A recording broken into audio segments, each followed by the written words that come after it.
to be here this evening on this very historic night for the club, celebrating 100 years since our foundation. And I suppose when I look back and I think back of the vision them men had on that particular night, it was unbelievable. And since then, like, we have produced so many great players down the years, and some of the players that I'm privileged to have played with in the later years. And I suppose also I would like to thank the club also for giving me the privilege to walk up the Hogan stand and to collect one of the biggest prizes in Gaelic football, and that's the Sam McGuire Cup. And I'm forever indebted to the Ardara Club for allowing me to do that. What an evening, and what an evening we had yesterday evening as well, down at the football pitch, with all our kids out on the field, and with our fireworks display and displays as well. It was unbelievable. It's a remarkable time for the club. We're a very proud club. We have every right to be a proud club. We have won our championships. We have won underage championship. We have produced great players down the years, and we will continue to do so. So again, just to thank everybody, like, for the organisation in the last couple of days, like, and last night and this evening, like, it's been unbelievable. And again, I'm so proud of CLG Aidan McHugh.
Okay, well, I'm going to agree.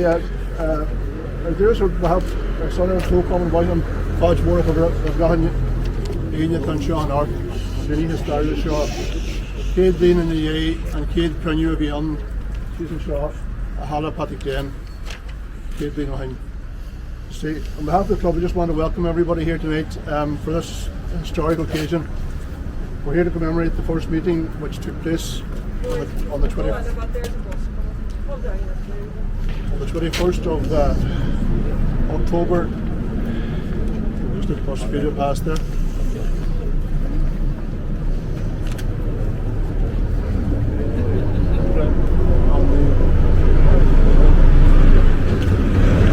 Remembering our first meeting, it was held down the back here.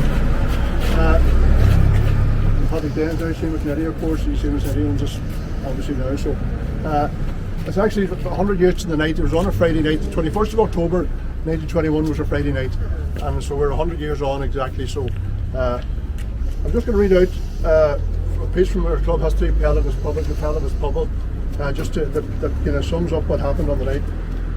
The first meeting there, the RGA Club was officially formed on the 21st of October 1921 at a meeting in Pat Beslin's store at the West End. At that time usually an assembly hall, and now owned by Mr. Seamus Garrett of the West End. It was evident from the atmosphere prevailing that the young men present, some of whom had taken part in the fight for freedom, would formulate a further expression of national resurgence. There was a large gathering of enthusiastic prospective members present to form the new club. The main motivator in setting up the club was Con Hearn of Glencoe, who was elected the first chairman.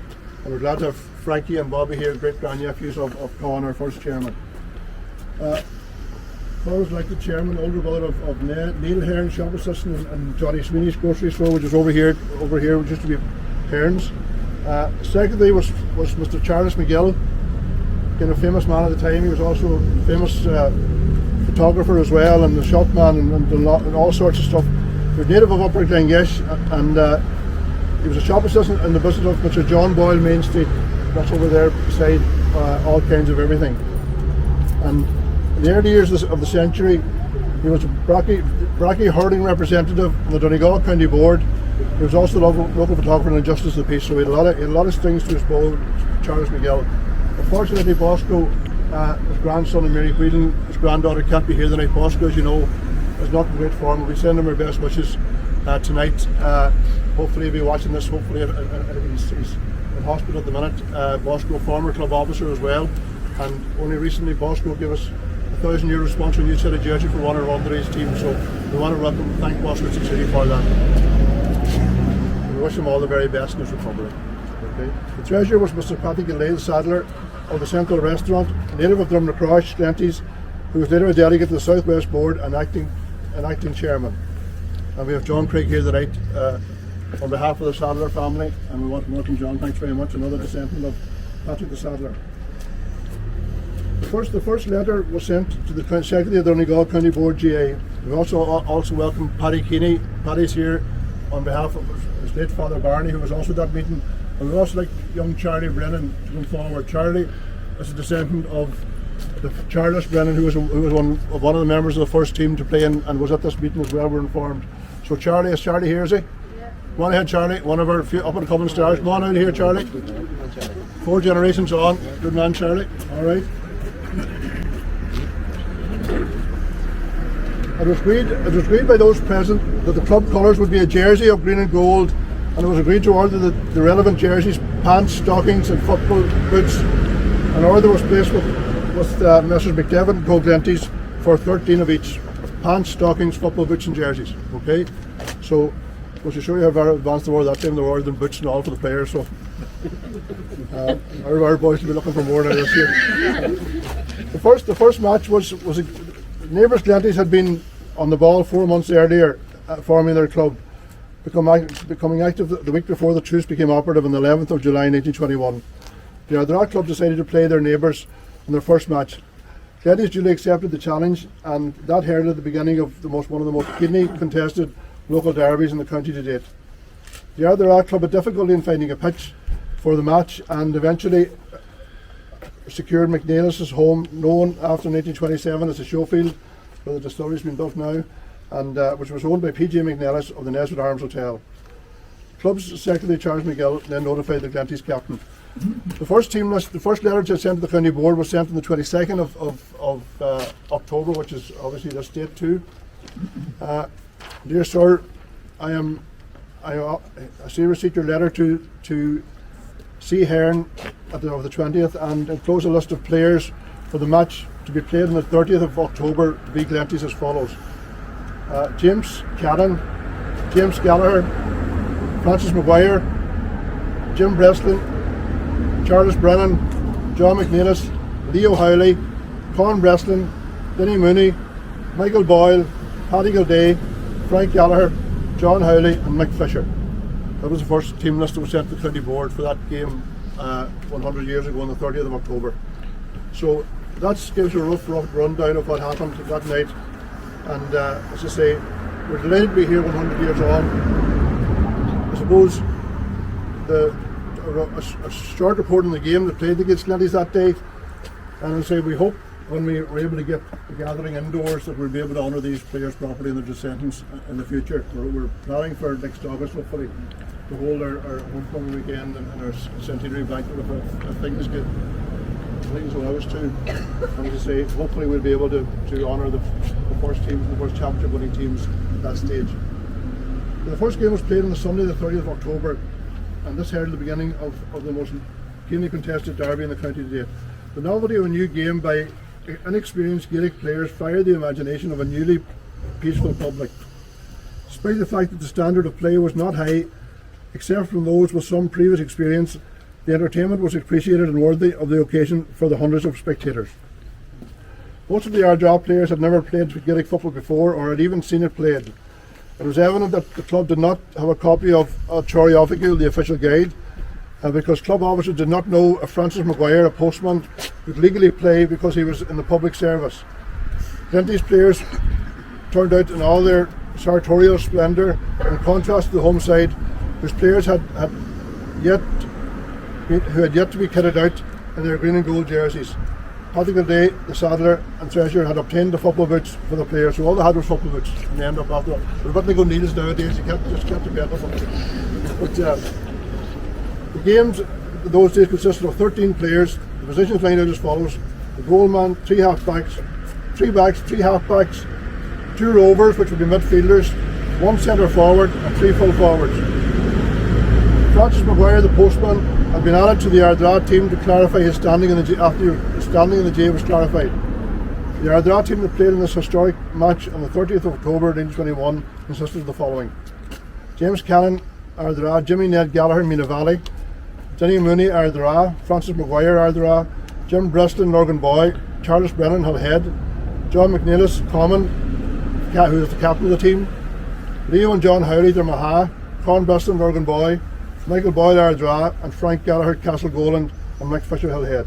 After a tough battle, Glenties emerged victorious. And no booing, please, come on.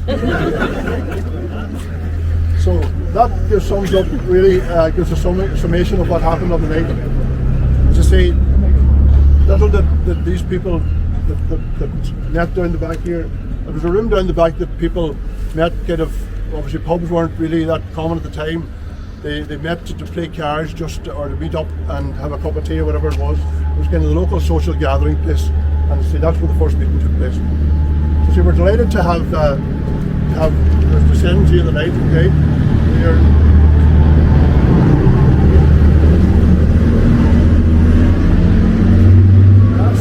ask Frankie and Bobby and John to pull back the cloth here, or pull it forward, lads. We're going to get Charlie and Paddy in then for a photograph as well.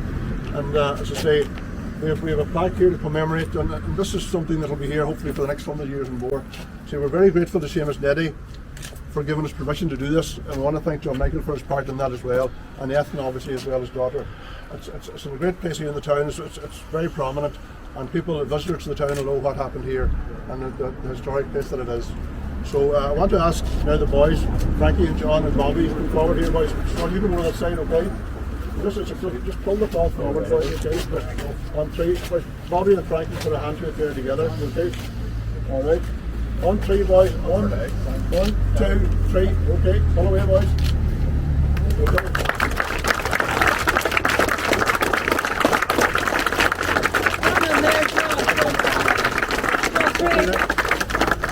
Paddy, John, Paddy and Charlie, one in the low boys, one in Paddy, one in Charles. We call you Charles now, Charlie. All right, from that. John, break, move on. Oh, sorry, John. All right.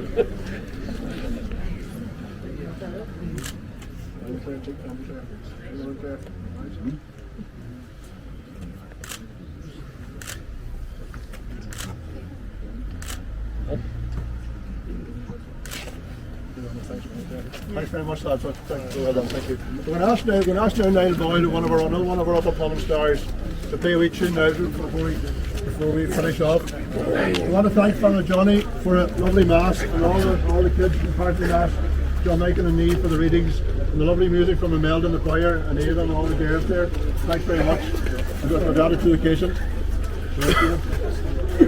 I want to ask Anthony, obviously, probably it's not really debatable the fact that the high point of our 100 years had to be on the 20th of September 1982 with Anthony Duffy the Sam Maguire. I think there's no doubt in that. It was a day we'll always remember, and as I say, it was the fact that in our drama and held the cup.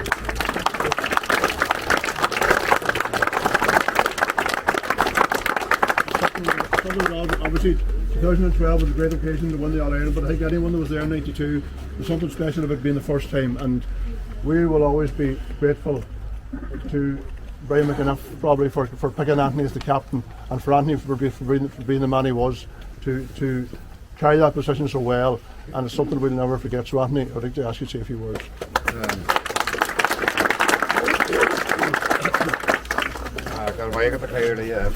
First of all, just welcome everybody here this evening. This very historic occasion, and it's certainly it's a very proud moment for me to stand here and look back and think of the men that had the vision and the thought, to found CLG Ardnaraha.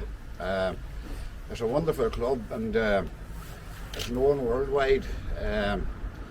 Every corner of the globe, if you mention CLG Ardnaraha, is known, and produce great players, produce great people.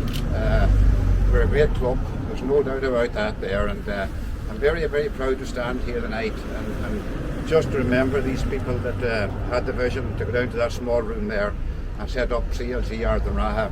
Again, just a big thank you to everybody involved for a fantastic evening yesterday evening down in the field. It was great to see the turnout there, and it was great to see so many young people there on our playing fields, and it certainly it looks good for the future. There's no doubt about it. We're a proud club, and we've a right to be proud.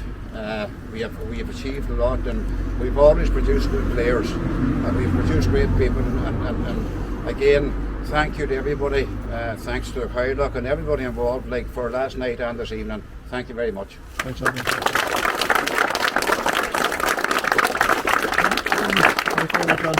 The last nine now to finish off now is one of our under 13 team that already been in the county final this year, and one of our big hopes for the future. So Niall is multi-talented here, so the last nine to finish off the wee tune.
So, ladies and gentlemen, I think that's the festivities over now. So we'll ask you all to join us down the back in the Nesbitt Arms for about 8 and say thanks very much. It's been 100 years and hopefully next 100 years will be as good. So thanks very much everybody. Thank you.